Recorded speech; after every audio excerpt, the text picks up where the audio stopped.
lots. So once those lots are filled with cars, if one of the cars breaks down, get a tow truck and get it out of there and put a new car in that spot. And that's the same thing when you got a stable of fighters.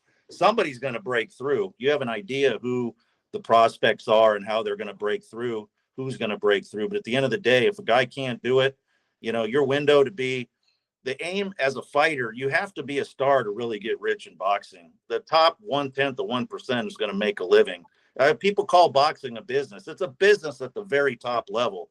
If you go to a club show, it ain't a business. It might be for the guy losing 10 grand because you can't make money putting on club boxing shows. You're going to lose money every time, just the way the taxes and the purses, unless you fill up a 3,000 seat place, you're going to lose every time. So if it's a business, it doesn't even, the scale of that business doesn't compare to the NFL, NBA. We're talking about Cracker Jacks, man. We're talking about playing penny craps against the wall when we're talking about pro boxing, unless you're talking about the Canelos and the Crawfords and maybe some Benavides type guys. They're making millions. Everyone else, I've been told it's like the drug game. The drug lords are making all the money, and the guys out there slinging the shit, they're not making anything, so it's the same way. It's interesting that you say that, because like Top Rank, if they do a bad show, PBC, if they do a show that maybe doesn't do that good, well, there's going to be other shows on the calendar that have things kind of worked out, whether it's with, them with Amazon and whatnot. But like, if you're like a guy doing club shows, one thing I've kind of realized over the year is that every show could be your last show, regardless of if you have a calendar slate filled with shows. Yeah, especially if you're with scared money and you don't know what you're doing. Guys like Roy Engelbrecht, they're going to be, I've always been around, they'll always be around because they know what they're doing. Right. There's a lot of guys, and there's new people coming into the space in Southern California right now. And I don't know how they're going to make it. I mean, they're just, you come in with a lot of ambition. I've seen a lot of people with a lot of money lose a lot of money in boxing because it's unlike any.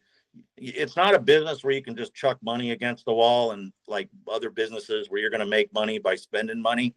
You're gonna take your lumps in pro boxing. It's so much tougher than people could ever realize, especially to put on a show. Well, how is, from the ashes of Thompson Boxing rose that new promotional organization with the guy who had put together a lot of the shows. How is that doing? Do you know? Like, I think they're shows? I think they're done already. Wow. About a year, with the best intentions, but of course, these fighters, they want to get. Let's say I make a fight with a kid on a club show in LA. Let's just say I make a fight with a kid 2-0 against a kid 1-1. Just a couple gym fighters, guys that have a chance to be okay, not great.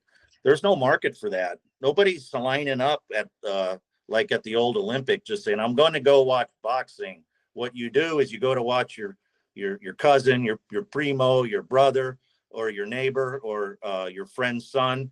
You're there to watch somebody, and then once they're done fighting, you're probably leaving. And if you go to any club show these days, you're going to see that as soon as the fighter that you were there to see is done fighting, everyone's out of there. And by the end of the night, you just have 100 people left for the last fight of the night.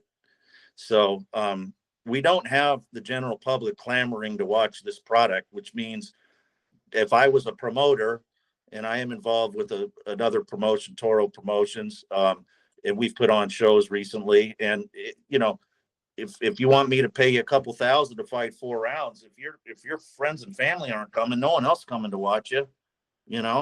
We advertise the heck out of a show in LA back in early October. And we sold 1,000 tickets by the grace of God, but that didn't do anything for us. And we did everything under the sun to make that. We put on the kids that sold the most tickets in the LA area. We even had a couple billboards by way of one of our sponsors, did a press conference, had a high-end, semi-high main event. Nobody cares. And I didn't expect anybody to care. But in that regard, boxing is a dying quail, I mean, I know many times throughout history, people think the sky is falling when it comes to boxing. This could be the real time. Like, maybe this doesn't go on well past our lifetimes. Will boxing going to be like in 100 years? Is it going to exist? I don't know. Maybe not. It's interesting that you say that, because like an example of what you're saying also is we just had that huge Riyadh season card. Yes. But the reality of that card is, unless you're a boxing junkie, you don't care that Dimitri No. Bivol beat Artur Beterbiev. Like, I mean, it's it's for boxing. Let me give you another example here. So have you heard of this boxing Grand Prix that's going on where 32 boxers in 4 different weight divisions from around the world doing a 32-man tournament?